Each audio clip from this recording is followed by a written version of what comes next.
우리 군이 북한 전역을 사정권에 두는 사정거리 800km에 탄도 중량 2톤에 달하는 강력한 위력의 미사일을 이미 확보한 것으로 확인됐습니다.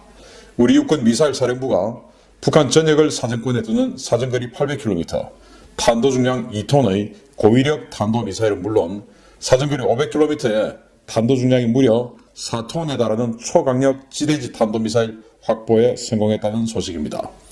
군 당국은 17일 우리 군이 사정거리 800km에 탄도 중량 2톤, 사정거리 500km에 탄도 중량 4톤짜리 탄도미사일을 확보하고 있다라면서 이는 지난 2017년 한미 미사일 협정 개정에 따른 것이다 라고 밝혔습니다. 탄도 중량 4톤은 현존하는 모든 미사일 가운데 최대 규모인데요. 이는 북한이 대량으로 보유한 스커드 미사일 탄도 중량의 6배 육박하는 수준의 엄청난 위력입니다. 특히 공군의 현용 주력 벙커버스터인 GBU-28이 2.2톤급 중량으로 6m의 강화 콘크리트 관통 능력을 갖는데요.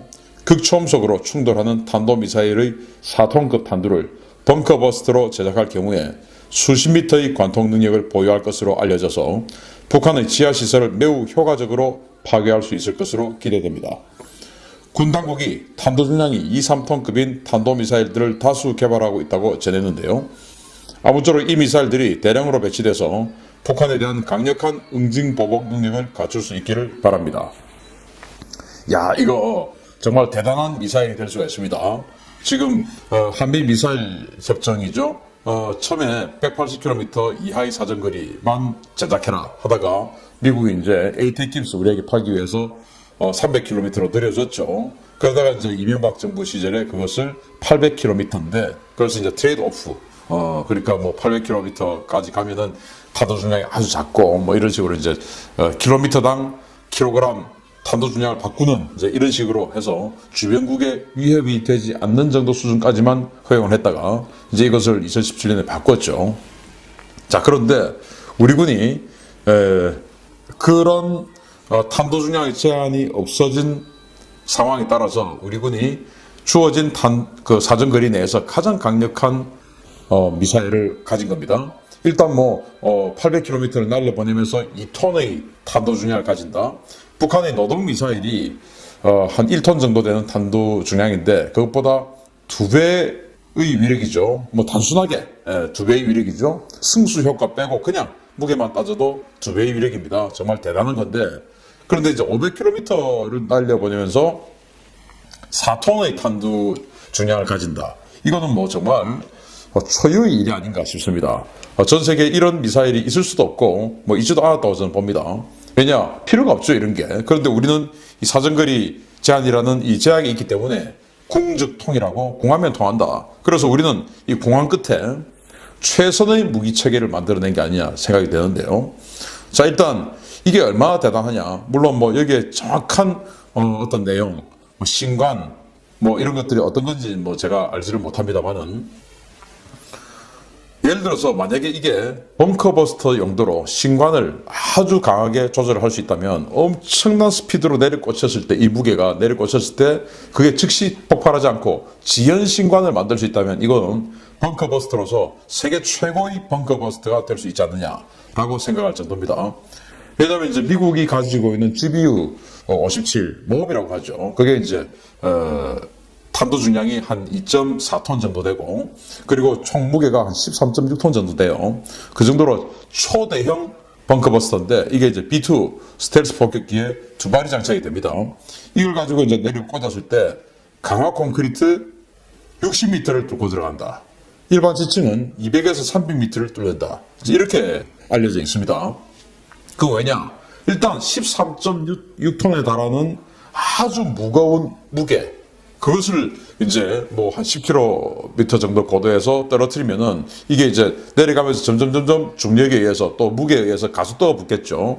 그래서 그게 이제 땅에다 내려 꽂힐 때 쑥 들어가겠죠. 왜? 스피드가 붙고 가속도가 붙고 중력이 빨아당기니까 13.6톤이 나니까 그게 이제 더 빠르게 내려 꽂으면서 이제 그게 운동 에너지로 변하겠죠. 그렇게 해서 뚫고 들어가면서 앞에 관통 탄두가 있으면서 뚫고 들어간 그 속도 에너지에다가 운동 에너지에 대해 가지고 관통 탄두가 터지면서 계속 뚫고 들어가서 마지막에 한 60m 강화 콘크리트 60m 뚫고 들어가서 내부에서 폭발을 일으키는 이게 이제 GBU 57이고 이걸 김정은이 제일 무서워하죠.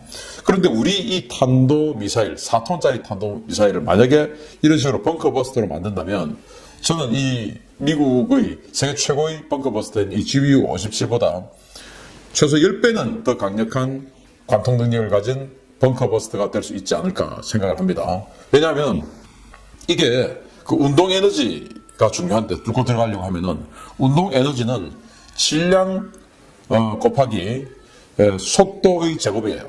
그게 이제 운동 에너지인데 그러면은 질량은 예를 들어서 우리 이 탄도미사일 탄두가 4톤인데 GBU 57은 13.6톤이에요. 그런데 속도가 이 GBU 57이 내려꽂는 속도가 아무리 빨라도 마하 1 언저리일 겁니다. 왜냐하면 이제 2000파운드 폭탄을 떨어뜨렸을 때 그 속도가 한 900km 정도 조금 넘어요. 그러니까 뭐 이것도 그 질량이 무게가 있으니까 조금 더 가속도가 붙는다고 봤을 때 뭐 그런 계산을 할 수가 있죠. 그런데 이 탄도미사일을 500km로 날려보내려고 하면은 최소 150km 고도를 비행을 하다가 나중에 이제 재도립을 해서 떨어뜨리게 되는데 이때 속도가 최소 마하 6에서 7 이상이 될 겁니다. 거기다가 이제 이거 아주 그 무게가 무거우니까 더 가속도가 붙는다고 보면 어쩌면 마하 10 이상이 될 수도 있는데 운동 에너지는 질량, 즉 무게 곱하기 속도의 제곱이에요. 무게의 제곱이 아니고 무게는 무게고 그냥 속도의 제곱이에요. 이걸 곱하는 겁니다. 자 그러면은 우리 이 탄도미사일 탄두의 4톤짜리 탄두의 속도는 150km 고도에서 내려꽂히기 때문에 이건 뭐 최소 마하 7, 8 어쩌면 10 이상이 될 수도 있는 어마어마한 속도죠. 그걸 이제 제곱으로 곱하기 하는 겁니다. 그걸 가지고 이제 무게하고 곱하기 때문에 우리 탄도미사일의 운동 에너지가 미국의 GBU 57보다는 거의 10배 이상의 운동 에너지를 갖죠. 단지 이제 문제는 그렇게 어마어마한 인공지진이 발생할 정도로 어마어마한 힘으로 내려꽂았음에도 불구하고 터지지 않는 그 신관 기술만 확보가 된다면 쑥 들어가가지고 이제 그 운동 에너지를 확보해가지고 쑥 들어가서 폭발을 하겠죠. 예를 들면 우리 탱크가 이제 과거에는 뭐 그 고폭탄 가지고 적의 탱크를 부수고 했는데 이제 탱크의 방어력들이 워낙 좋아지니까 고폭탄 가지고는 깰 수가 없는 거예요. 그래서 이제는 요즘 전부 다 운동 에너지 탄으로 아예 탄두가 없는 그냥 쇠 막대기죠. 쇠 꼬쟁이. 이걸 쏘아 보내가지고 이걸 이제 날개 안정 철갑탄이라고 하는데 난탄이라고 하죠. 이걸 쏘아 보내가지고 탱크의 장갑을 뚫고 들어가서 내부에서 이제 휘저버리는 이런 걸 지금 만들지 않습니까? 우리도 다 가지고 있죠. 그런 것처럼 아예 뚫고 들어가서 그런데 이것은 뚫고 들어가는 데만 그치지 않고 들어가서 4톤에 달하는 폭약이 터지죠. 이거 정말 엄청난 벙커버스터가 될 수도 있다. 다만 그 신관 기술 그런 강력한 운동 에너지의 충격 속에서도 버틸 수 있는 신관 기술만 확보되면 그게 진짜 사실은 힘들 텐데 그게 확보가 된다면 정말 김정은이가 숨을 만한 그 벙커들 지하 벙커들 전부 다 뚫고 들어갈 수 있는 그게 뭐 지하 몇백 미터라도 다 뚫고 들어갈 수 있는 그런 능력이 될 것이다 라고 생각을 합니다. 다만 이제 정확도가 문제겠죠. 사실은 뭐 500km 탄도미사일 날려보내서 몇 미터 이내에 탄착시킨다 이거 굉장히 힘든 일인데 이거 이제 미국과 협력을 해서 사실은 이제 정확도를 조정을 한다면은 김정은의 이 벙커들 지하 은닉 시설들 전부 다 파괴할 수 있는 그런 능력이 될 것이다 라고 생각이 되고 모쪼록 이런 초대형 탄두를 개발한 데만 그치지 말고 이 초대형 탄두를 벙커버스터로 발전시키고 그것을 벙커버스터로 활용할 수 있게끔 정확도를 향상시키는 그런 작업에 나서줘서 김정은이 어디 숨을 데도 없이 핵을 우리에게 쏘려고 한다면 뭐 정말로 쏜다면 최선을 다해서 요격해야 되겠지만 어쨌든 김정은이가 있는 것을 바로 그냥 뚫고 들어가서 제거할 수 있는 이런 우리 탄도미사일로 발전하게 되기를 기대합니다. 정말 뿌듯합니다. 두 번째 소식입니다. 미 상원이 북한 등 적성국의 심리전에 대응하기 위한 전담기구를 신설하라고 정보기관의 공식 요구에서 주목됩니다. 우리나라와 참 비교되는 장면입니다. 미국 민주당 에이미 클로부처 상원의원과 잭 리드 상원의원이 현지 시각 14일 미국 16개 정보기관을 관장하는 국가정보실의 조셉 맥과이어 국장 대행에게 공식 서한을 발송했다고 보이스 오브 아메리카가 17일 보도했습니다. 두 의원은 다가오는 선거에 앞서 미국에 영향을 미치려는 외국의 공작에 효과적으로 대응하기 위한 필요한 자원이 확보되는지 확인이 필요하니까 해외 악성 영향 대응센터 창설 준비 진전에 대한 보고서를 제출하라고 국가정보국장실에 공식 요청했습니다.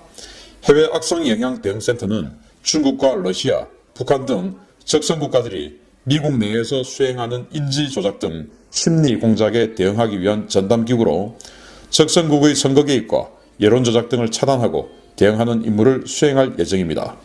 두 의원은 공식 사안에서 연방 부처들이 외부의 악성 영향을 해결하기 위해 노력하고 있는 점은 고무적이지만 각 부처 간 공조 결의로 인해서 허위 정보를 유포하는 외국의 공작에 대응하는 능력이 취약해질 수 있는 점을 우려한다 라면서 해외 악성 영향 대응센터는 이 같은 공작에 대응하기 위한 컨트롤 타워 역할을 할 중요한 기관이다 라고 강조했습니다. 북한과 중국, 러시아 등은 미국과 한국, 유럽 각국의 이른바 댓글 조작과 인터넷 조작 공작으로 허위 사실을 유포하고 대중의 여론을 조작하는 이른바 인지 조작 공작을 벌여왔는데요.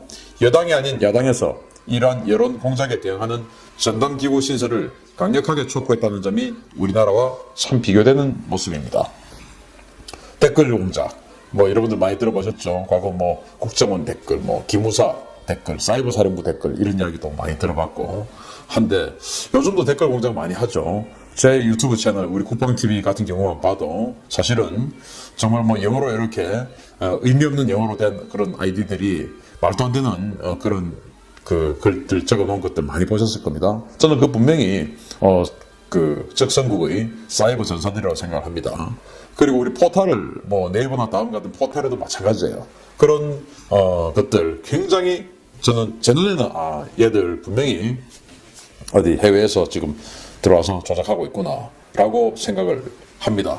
자, 이런 것들 그리고 물론 해외에서 들어와서 하는 것들도 있고 국내에서 하는 것도 있지만 국내에서 하는 것보다 사실은 우리 국가적으로 더 막아야 될 것은 해외 다른 나라가 우리나라의 선거에 개입하는 것이 우리는 막아야 되죠. 이제 그런 것들을 하기 위해서 사이버 대응팀이 필요하고 군에는 사이버 사령부가 필요하고 국정원이나 이런 데도 이제 그 대응팀이 필요한데 우리는 사실 이거 손발을 다 묶어버렸는데 미국과는 굉장히 반대되는 그런 상황입니다. 사실 지금 완전히 와해되어 있는 이 사이버 팀들 다시 부활시켜야 된다라고 저는 생각을 합니다. 세 번째 소식입니다. 마지막 소식은 말랑말랑한 소식입니다. 북한이 엊그제 광명성제를 맞아서 어린이들에게 대량의 과자를 뿌리고도 욕을 먹고 있다는 소식입니다. 북한 최대의 명절 중 하나인 김정일의 생일이죠. 2월 16일 광명성제를 맞아서 당국이 전국 어린이들에게 단과류를 선물했는데 상당수의 식품들이 장마당에 싸구리로 풀려서 북한 당국이 크게 당황했다고 자유아시아 방송이 18일 보도했습니다. 자유아시아 방송은 함경북도의 한 소식통을 인용해서 그동안 태양절과 광명성절에 공급되는 단과류는 최상의 품질이었고 종류도 사탕과 과자, 비스켓 등 16종류에 달했지만 최고 존엄 집권 이후에 질이 점점 떨어지더니 지금은 장마당에서 싸구려로 팔리는 과자만도 못하게 됐다라고 보도했습니다.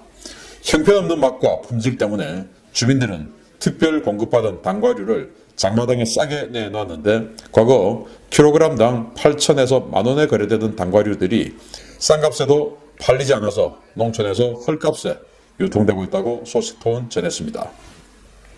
현지 소식통들은 요즘은 웬만한 어린이들도 당에서 공급하는 단과류 선물을 반기지 않고 팔거나 버린다라면서 당국도 이러한 사실을 아는지 김정은 생일 때부터 단과류 선물이라는 명칭을 단과류 공급으로 바꾸고 생색도 내지 않는다라고 전했습니다. 그동안 북한 지도부에 대한 가장 충성심 높고 원리 원칙대로 부모까지 신고하는 것이 북한 어린이들이었는데 김정은은 과자 잘못 줬다가 어린이들 민심까지 잃은 모양입니다. 과자, 어린이들 맛있는 과자를 줘야죠. 참 북한 어린이들 안타깝습니다. 이 과자 케이스를 보니까 우리 혜태제과에서 나오는 홈런볼 같은 케이스인데 내부는 홈런볼 같은 내부는 아닌 것 같아요. 맛있는 과자를 줘야 됩니다. 그래서 예를 들어 북한 군, 노동저기 군, 붉은 청년 근위대 이런 그 성인들 그리고 청소년 이후의 그런 사람들보다는 어린이들이 더 충성심이 강하다고 그래요. 왜냐? 백지 상태이기 때문에 여기에 이제 색깔을 무슨 색깔을 칠하냐에 따라서 그냥 싹싹 색깔을 먹는 것이죠. 이제 어른들은 이제 이미 자신들의 사고가 다 있기 때문에 그걸 이제 조작하려면 대단히 힘든데 어린이들은 그냥 쑥쑥 그냥 솜처럼 빨아들여 버립니다. 그런데 그 어린이들에게 지금 충성심이 사라지고 있다. 왜? 과자를 맛있는 거 안 주니까. 장마당에 가면 더 맛있는 거 있는데 이걸 선물이라고 주니까 뭐야? 우리 수령님 이거밖에 안 돼? 이제 이렇게 되는 것이죠. 과자 주려고 하면은 뭐 홈런볼, 칸초, 빼빼로, 또는 뭐 사브레, 바다 코코넛, 뭐 이 정도는 돼야 되는 거 아닙니까? 또 새우깡, 이 정도 돼야죠. 꿈까베기, 그것도 좋습니다. 그래서 김정은 어린이들에게 민심을 많이 읽고 있는데 김정은의 미래가 아주 불투명해 보여서 기분이 더 좋습니다. 마치겠습니다. 감사합니다.